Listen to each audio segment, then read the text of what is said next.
Well, it is my honor to welcome you, Mr. President, to the White House. And I'm very much looking forward to our conversation today, which is a reaffirmation of the strength of the relationship between the United States and Ghana. And of course, we have deep and historical ties. Our official bilateral relationship began in 1957, but of course there are longer and longer-standing ties that connect the people of our nations.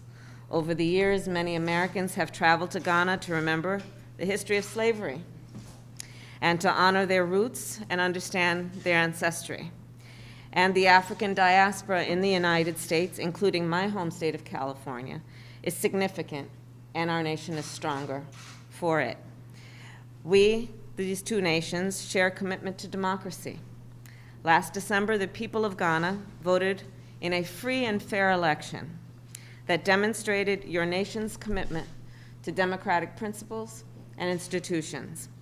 We share a view that all people must have a voice in their future, that our democracies are stronger when everyone participates and weaker when anyone is left out.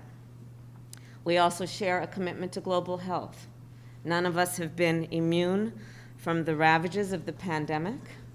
We recognize our shared responsibility to collaborate, to share resources, to not only continue to address the effects of COVID-19, but to prepare for the next pandemics. And in that way, the United States is proud to be a member of COVAX and the African Union, and has donated more than 1.2 million doses of the Moderna vaccine to Ghana. And I'm proud to announce that we will shortly send more than 1.3 million doses of the Pfizer vaccine. Finally, we are working together to expand our economic relationship. You and I have talked about that briefly before we came in.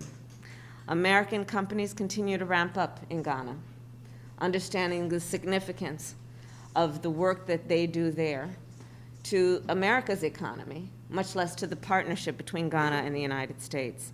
And they do this also because they have confidence in the government of Ghana and the environment, Mr. President, that you have created, which allows for some confidence in the respect and upholding of the rule of law and human rights. And so with all of that, we look forward to continuing to work together on all of these issues, including in the context of the United Nations Security Council. And again, I am honored to formally welcome you to the White House. Thank you, Mr. President. So, Madam Vice President, first of all, I want to thank you very much for the invitation to come and have this brief visit with you.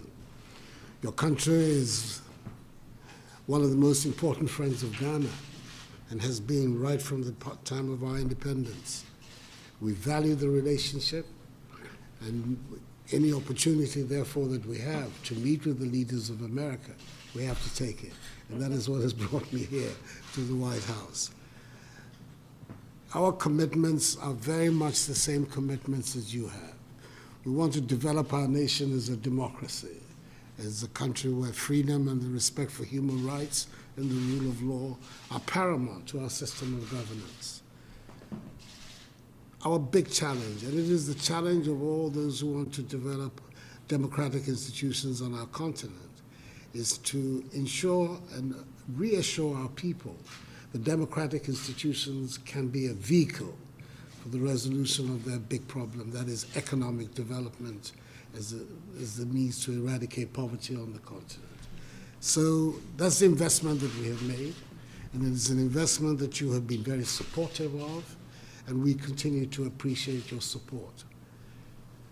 We've had some difficult times in the country recently because of the COVID, like everybody else has had. Mercifully, its impact on us has been not as originally anticipated. It has been more mild than it has. Part of it is the work that the government did, and the others is the general environment in which the disease is working on the continent. We're grateful for the support that the United States government has given us in trying to deal with the virus, the COVAX facility, which America has been very strongly participant, and the support that we've had through the donation of the 1.2 million doses of the Moderna and the promise you've made that more is on the way. Yeah. Our target is to try and vaccinate at least 20 million of our people by the end of this year. The Ghanaian population is some 30 million odd. And I think if we can achieve that, we will then be more confident about defeating the virus in the context of Ghana. The other main preoccupation for us is the cooperation that we have to put together to defeat the jihadist insurgency in the Sahel. It's a major security preoccupation, and the G5 Sahel, ECOWAS, the Lake Chad Initiative, all these are the organizations that have come together to try and push back. I believe that's an area where the support of the United States government, and it's important that we set out right at the beginning. We're not seeking military assistance in the form of American troops or otherwise.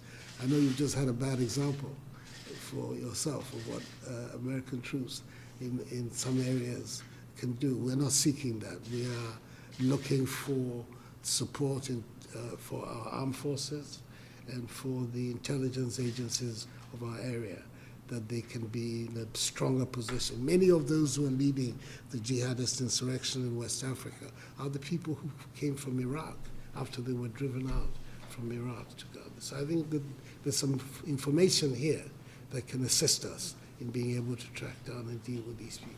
So these are the main preoccupations that have brought me here to Washington, to try and discuss with you and through you to President Biden, and hopefully it will advance our mutual causes and also strengthen the relations between our two countries. I want through you to express my warm greetings to the President and indicate to him that in Ghana he has a friend in office, and the people of Ghana have a very good feeling towards the people of America. So thank you very much once again for the invitation. And I'm hoping that it will be not the first or last time during this, my second and last time in office, that I have the opportunity to come here in Washington to meet with you. Well, we are honored to receive and greet you. Welcome, Mr. President. Thank you very Welcome, much indeed. welcome. Thank you all.